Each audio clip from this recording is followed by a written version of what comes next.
വ്യാപനം നൽകുന്ന ദുരിതങ്ങളോടൊപ്പം തന്നെ ഗൾഫ് രാഷ്ട്രങ്ങളുടെ പല നടപടികളും പ്രവാസികളെ ഏറെ ദുരിതത്തിലാഴ്ത്തുകയാണ്. ഇപ്പോഴത്തെ അത്തരത്തിലൊരു വാർത്തയാണ് പുറത്തുവരുന്നത്. നമസ്കാരം, പ്രവാസി മലയാളിയിലേക്ക് സ്വാഗതം. കൂടുതൽ പ്രവാസി വാർത്തകൾക്കായി ഈ ചാനൽ സബ്സ്ക്രൈബ് ചെയ്യൂ.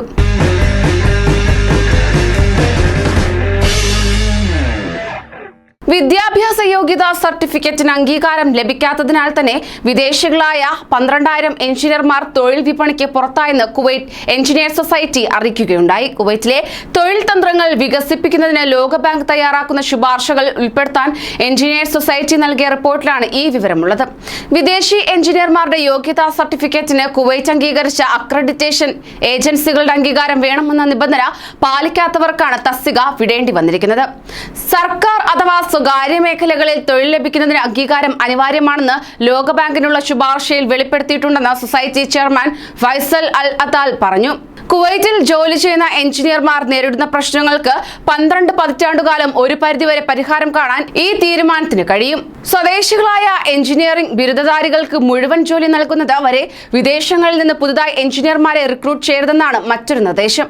5 വർഷത്തെ പ്രവൃത്തി പരിചയവും നിർബന്ധമാക്കണമെന്നും എഞ്ചിനീയർ സൊസൈറ്റി ആവശ്യപ്പെടുകയും ചെയ്തു.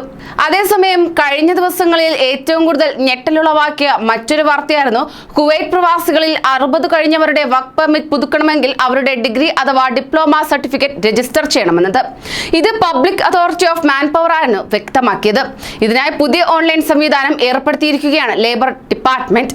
ഡിഗ്രിയോ ഡിപ്ലോമയോ ഇല്ലാത്ത 60 കഴിഞ്ഞവർക്ക് വിസ പുതുക്കി നൽകില്ലെന്ന് കുവൈറ്റ് ഭരണകൂടം നേരത്തെ നിയമം പാസാക്കിയിരുന്നു. ഇതിന്റെ വെളിച്ചത്തിലാണ് നടപടി സ്വീകരിച്ചത്. നിലവിലെ സാഹചര്യത്തിൽ ഉയർന്ന വിദ്യാഭ്യാസമില്ലാത്ത 60 കഴിഞ്ഞവരുടെ വിസ പുതുക്കി നൽകേണ്ടതില്ലെന്നാണ് കുവൈറ്റിന്റെ തീരുമാനമെന്നത്.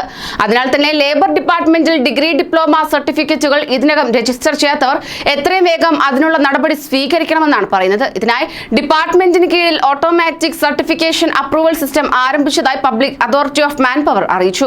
ഇതിനു മുന്നോടിയായി സർട്ടിഫിക്കറ്റുകൾക്ക് കുവൈറ്റ് വിദേശകാര്യ മന്ത്രാലയത്തിന്റെ അംഗീകാരം നേടിയിരിക്കണം. ഓൺലൈൻ ഫോറത്തിൽ ആവശ്യമായ വിവരങ്ങളോടൊപ്പമാണ് സർട്ടിഫിക്കറ്റ് അപ്ലോഡ് ചെയ്തിരിക്കേണ്ടത്.